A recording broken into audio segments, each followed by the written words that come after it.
कर्म प्रधान देव तथा नवग्रहों में न्यायाधीश शनिदेव हो रहे हैं उदय।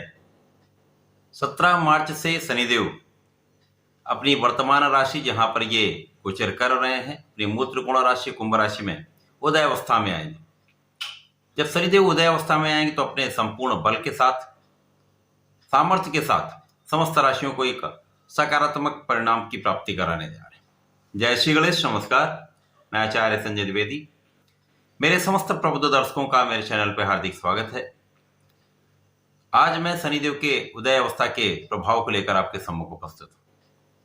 17 मार्च से शनिदेव जब उदय होंगे तो इनका सामर्थ्य, इनका बल, इनका प्रभाव बढ़ जाएगा, सकारात्मकता आ जाएगी, क्योंकि शनिदेव अत्यंत प्रबल अवस्था में अपनी मूल त्रिकोण राशि में शश नामक पंच महापुरुष राजयोग में।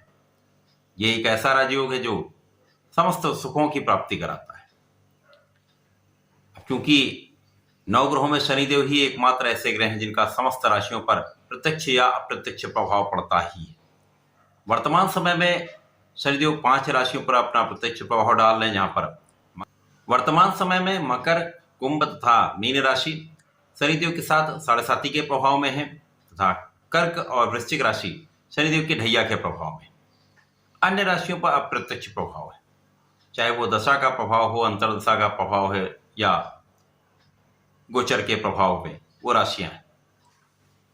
इस प्रकार से शनिदेव का संपूर्ण राशियों पर प्रभाव पड़ता है। अब शनिदेव एक ऐसे ग्रह हैं जो कर्म प्रधान है, कर्म के अनुसार ही फल की प्राप्ति कराते हैं। न्याय अन्याय का एनालिसिस करके, आकलन करके फल की प्राप्ति कराते हैं। इसी प्रकार से शनिदेव का जब भी गोचर होता है तो शनिदेव की महादशा हो, ढैया हो, 7.5, यहाँ पर आपको बहुत संयमित रहना होता है, धैर्य के साथ रहना होता है, बहुत न्यायोचित रहना होता है, अन्याय से बचना होता है, गलत कामों से बचना होता है, एडिक्शन से बचना होता है, साथ ही साथ किसी का अपमान करने से बचना होता है। तो शनिदेव क्रूर ग्रह हैं, अंधकार के कारक हैं, अवसाद के कारक हैं, परंतु शनिदेव एक गुरु भी है। शनिदेव एक प्रबल ग्रह है जो रंक से राजा बना। तो निश्चित रूप से शनिदेव का एक प्रबल अवस्था में आना अत्यंत बलवान स्थिति को दर्शाता है।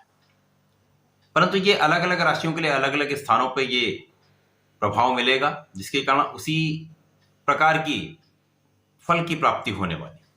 आज मैं मकर राशि के लिए, जो शनिदेव की ही राशि है, शनिदेव को उदय अवस्था में आने पर किस प्रकार का प्रभाव मिलने वाला है, कहां पर कौन सा भाव प्रबल होगा, कितना लाभ आप ले पाएंगे, कहां आपको सावधान रहना होगा, उसका क्या उपाय है, संपूर्ण विश्लेषण मैं पूर्ण तर्क के साथ करने जा रहा हूं। प्रिय दर्शकों, इस राशिफल को आपको अपने लग्न तथा राशि दोनों के अनुसार देखना चाहिए, क्योंकि ये शनिदेव का परिवर्तन है जो एक लंबी अवधि का गोचर होता है। 2.5 वर्ष किसी भी राशि में शनिदेव गोचर करते हैं, अतः यहाँ पर लग्न राशि दोनों को देखना चाहिए।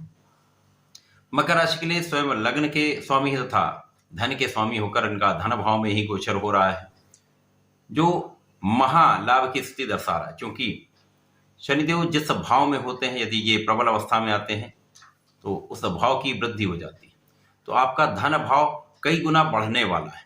यहाँ पर परिवार का संपूर्ण सहयोग आपको मिलेगा, परिवार में वृद्धि का योग है, धन का महालाभ आपको प्राप्त होने वाला है। शनिदेव के इस उदय काल में धन और लाभ का भी उदय हो रहा है। निश्चित रूप से समय महाधन महालाभ आपको प्राप्त होगा। शनिदेव का प्रभाव आपके धन भाव को भी प्रबलता देने वाला है। वाणी पर संयम आपको रखना होगा। यहाँ पर वाणी की कठोरता से कहीं ना कहीं समस्या आ सकती है, परिवार के बीच में सामंजस्य में समस्या आ सकती है, तो यहाँ पर बहुत संयमित, बहुत धैर्य रखना होगा। परंतु यहाँ पर पैतृक संपत्ति से आपको अच्छा धन, परिवार के सहयोग से आए एक अच्छा धन का लाभ आपको प्राप्त हो रहा है। शनिदेव का प्रभाव माता पिता से कुछ दूरी करने वाला हो सकता है, माता पिता से कुछ दूरी हो सकती है, माता पिता के कुछ स्वास्थ्य में समस्या हो सकती है, परंतु ये आपके सुखों में वृद्धि करने वाला एक समय है।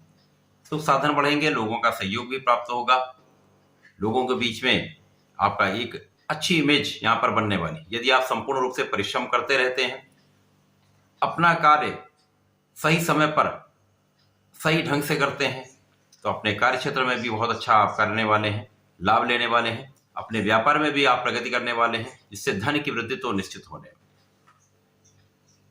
शनिदेव का प्रभाव आपकी संपूर्ण रूप से सुरक्षा कर रहा है, आपके आय की रक्षा कर रहा है।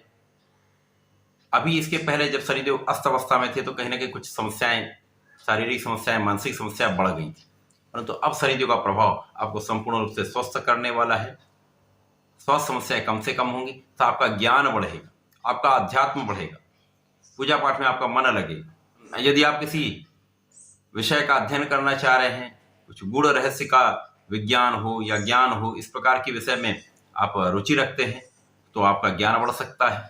इसी प्रकार से शनिदेव का प्रभाव आपके लाभ को विस्तृत कर रहा है, जहां पर आपके ज्ञान से, आपकी शिक्षा से, आपकी बुद्धि के बल से आप एक अच्छा लाभ ले सकते हैं।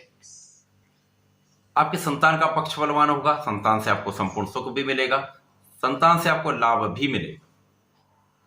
इस समय में जो लोग शिक्षा ज्ञान से संबंधित कार्यों में हैं, उनकी प्रगति का अवसर उनको प्राप्त होगा, कार्यक्षेत्र में वृद्धि हो सकती है, पद की प्राप्ति हो सकती है। तो ये समय विशेष है, इस विशेष समय आपको लाभ तो मिलने ही वाला है। अब शनिदेव का प्रभाव लग्न को प्रबलता देने वाला है। जब लग्न प्रबल होती है तो बहुत सारी समस्याएं अपने आप कम होने लगती है। शनि का द्वितीय भाव में संचरण अर्थात आपका इस 7.5 का अंतिम चरण चल रहा है, जहां पर आपके कार्यक्षेत्र में विस्तार का योग बनेगा।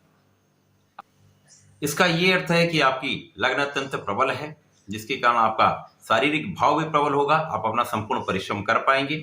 ये आपको विकास के अवसर देने वाला है, प्रगति की पथ पर ले जाने वाला है। यदि आप अपना संपूर्ण परिश्रम करते रहते हैं, अपने ज्ञान का संपूर्ण उपयोग करते हैं, सोच विचार कर कार्य करते हैं,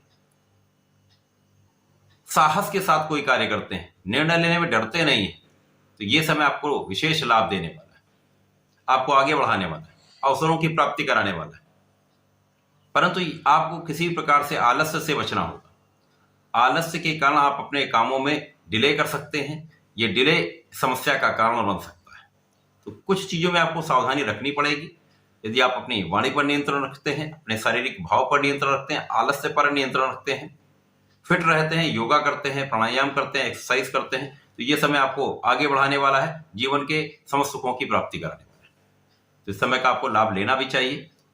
मकर राशि के जातकों को नियमित रूप से भगवान भोलेनाथ पर जलार्चन करना चाहिए। प्रत्येक शनिवार को जलार्चन करें, नीले पुष्प का अर्पण करें, विष्णु कांता का अर्पण कर सकते हैं आप, तथा काले तिल का अर्पण अवश्य करना चाहिए, जिससे समस्याएं दूर होती, तनाव दूर होता है तथा आप आगे बढ़ते हैं, समस्त अवरोधों को पार करके सफलता की प्राप्ति करते हैं। तो ऐसा करके समय का लाभ लें। धन्यवाद, नमस्कार।